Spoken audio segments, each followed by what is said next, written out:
자, 오늘은 HD 현대건설기계에 대해 한번 깊이 파고들어 보겠습니다. 투자자분들이라면 지금 가장 궁금해하실 부분이죠.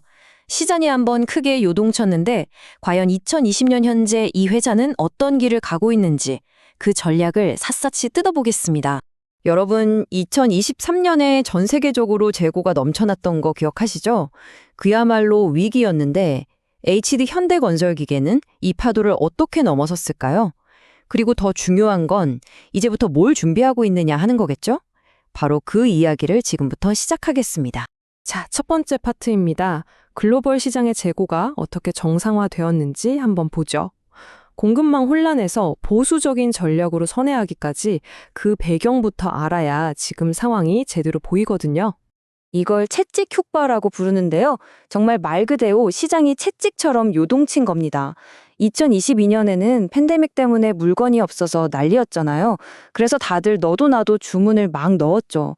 그런데 2023년에 갑자기 공급망이 풀리니까 이번엔 시장이 재고가 넘쳐나게 된 거예요.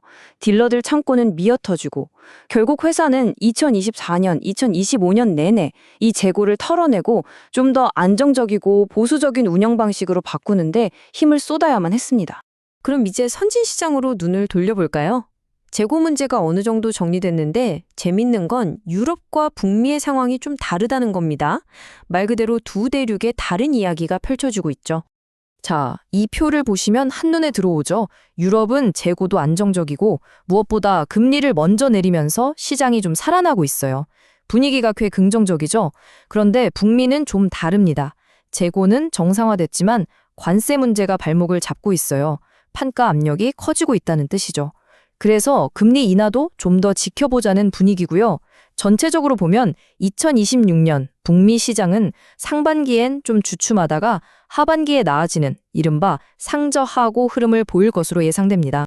상황이 이렇게 다르니까 당연히 회사 전략도 달라져야겠죠. 유럽에서는 회복세를 탈 때 확실히 치고 나갈 수 있도록 더 능력 있는 딜러들을 확보하는 데 집중하고 있습니다. 그리고 북미에서는요, 정말 중요한 변화가 있어요.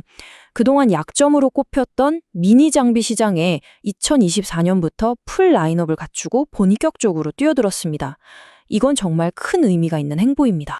자, 선진 시장이 이렇게 회복을 준비하는 동안 진짜 폭발적인 성장은 어디서 나오고 있을까요? 바로 신흥시장입니다. 수요가 정말 어마어마한 곳이죠. 이 숫자 보이시나요?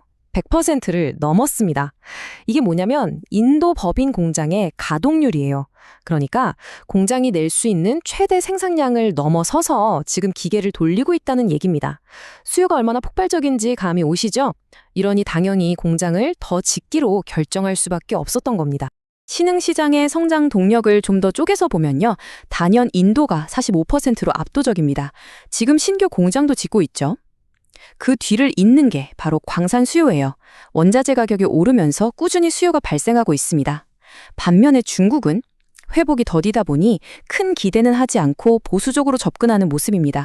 좋습니다. 지금까지 현재 상황을 봤다면 이제 미래를 봐야겠죠. 앞으로 HD 현대건설 기계를 성장시킬 핵심 엔진, 그 촉매제는 과연 무엇일까요? 이게 정말 중요한 포인트인데요. 바로 교체 주기입니다. 생각해보세요. 2022년, 2023년에 장비가 엄청나게 팔렸잖아요. 그 장비들이 지금 2026년부터 슬슬 바꿀 때가 됐다는 겁니다. 이건 뭐랄까, 이미 예정된 수요라고 할 수 있죠. 아주 강력한 성장 동력입니다.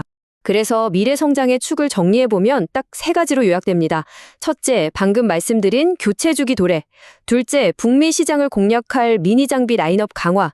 그리고 셋째, 수요가 터져 나오는 인도 시장에 대한 선제적인 투자. 이 세 가지가 바로 HD 현대건설기계의 미래를 이끌어갈 삼각편대라고 보시면 됩니다. 물론 장밋빛 전망만 있는 건 아닙니다. 투자자라면 기회만큼이나 리스크도 꼼꼼히 따져봐야 하겠죠?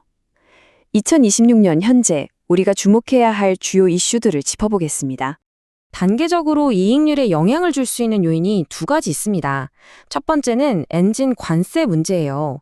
이게 왜 어렵냐면 관세가 붙어서 가격을 올려야 하는데 이걸 고객한테 그대로 떠넘기기가 쉽지 않다는 거죠.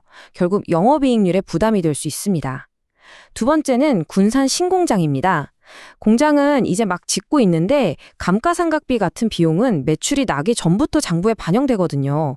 그러니까 초기에는 이익률이 좀 눌릴 수 있다는 점, 이건 투자자로서 꼭 염두에 두셔야 합니다. 자, 이렇게 기회와 리스크를 모두 살펴봤습니다. 결국 핵심 질문은 이것 하나로 모아집니다. 과연 HD 현대건설기계는 눈앞의 리스크를 잘 관리하면서 다가오는 엄청난 기회들을 더 효과적으로 잡아낼 수 있을까요? 바로 이 저울질이 2020년 투자의 관전 포인트가 될 겁니다. 마지막으로 말씀드립니다. 오늘 분석해드린 내용은 특정 종목에 대한 추천이 절대 아닙니다. 투자 판단의 근거로 사용하시기에는 적합하지 않을 수 있고요. 모든 투자의 최종 결정과 책임은 투자자 본인에게 있다는 점 꼭 기억해 주시기 바랍니다.